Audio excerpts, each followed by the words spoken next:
Now, you had some people after the assassination of one Charlie Kerk, you had people trying to compare his assassination to Malcolm X, MLK, Fred Hampton assassination.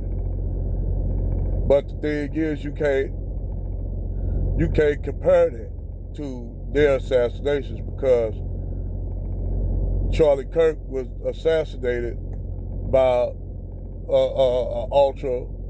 They said the guy wasn't no white nationalist. I don't know, but he was killed by, I just say, some crazy little kid that, teenage kid that was disgruntled by Charlie Kerk. We don't know for what reasons, but you can't compare his assassination to Malcolm X or Fred Hampton or Malcolm X's MLK assassination. And here's why.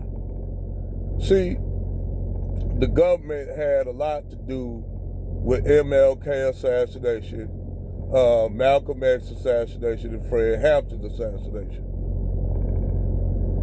It is to put it in perspective.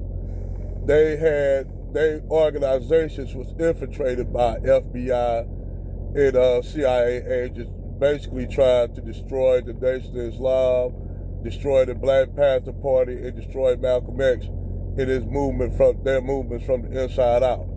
But you know what? I'm gonna tell you, they never put that forward, their energy to go after the Ku Klux Klan.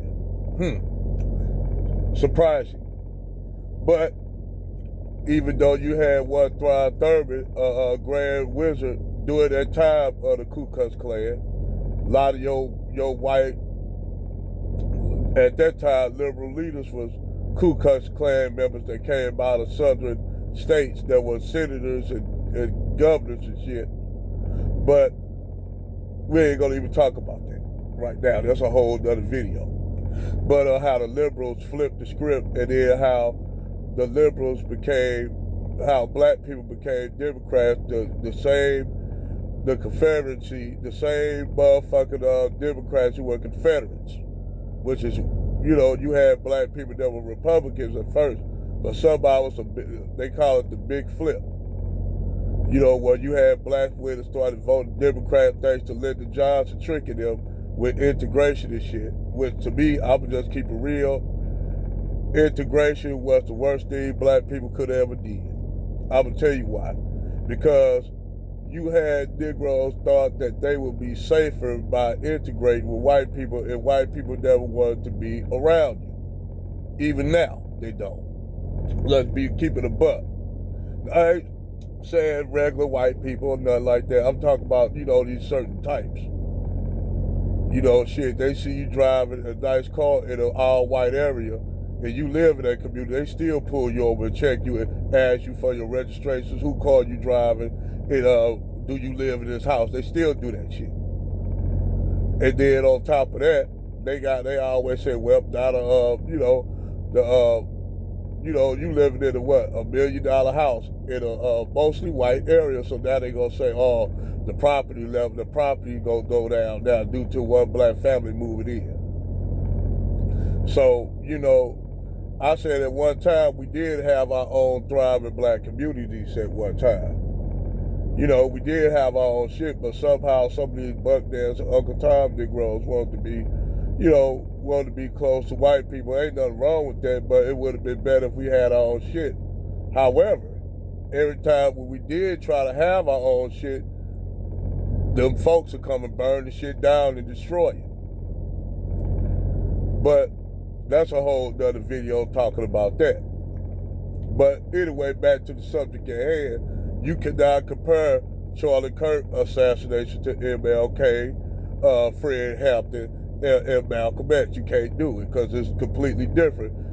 Them brothers was three government hits. They were killed by the government, U.S. government.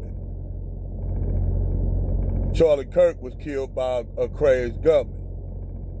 Big difference. You can't compare the two. And I hate that Candace Owens running around here basically with her grifted ass, because one minute one minute she was with Turning Point USA. They kicked her ass out because she started talking about AIPAC and the little hat money that was funding it, and they kicked her ass out because we all know your boy Charlie Kerk was taking a whole lot of money from AIPAC that was funded Turning Point USA. Just like, like I told motherfuckers on my channel on YouTube, do y'all actually think motherfucking Epstein actually deleted himself in a fucking prison?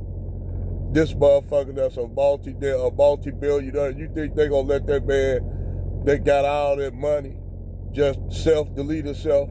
No, that motherfucker out. He's somewhere living over there in Tel Aviv.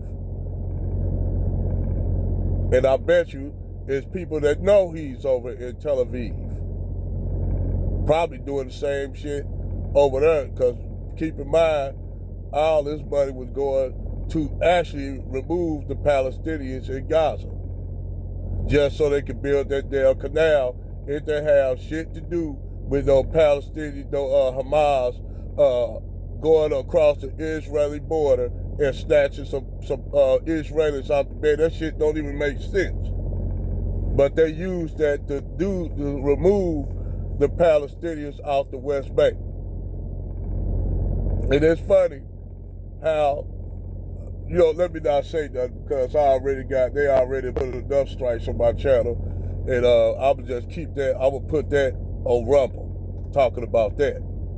But like I said, that shit is impossible. Ain't no way some Hamas go across the Israeli border unless they was led across the Israeli border, or this scenario that it was Israeli spies already in the Gaza already doing some fucking nefarious shit, and they used that as a way to remove the Palestinians out of Gaza. And then we ain't gonna even talk about the whole for Greater Israel, which the whole thing for Greater Israel includes Egypt, Northern Sudan, parts of Ethiopia, all that area in northern Iraq, Jordan, Syria, damn near to half the motherfucker Arabia, because you got to keep in mind that's where the Hyksos came from, out of Arabia, and the Hyksos were actually Cushites. A lot of motherfuckers don't know that, but like I said, all this truth gonna come out eventually, man. Hey, they can try to silence me, but like I said, they removed the Palestinians. Charlie, you can't compare Charlie Kerk assassination to MLK, Malcolm X, or Fred Hampton. You just can't do it. There's no comparison. I don't give a fuck.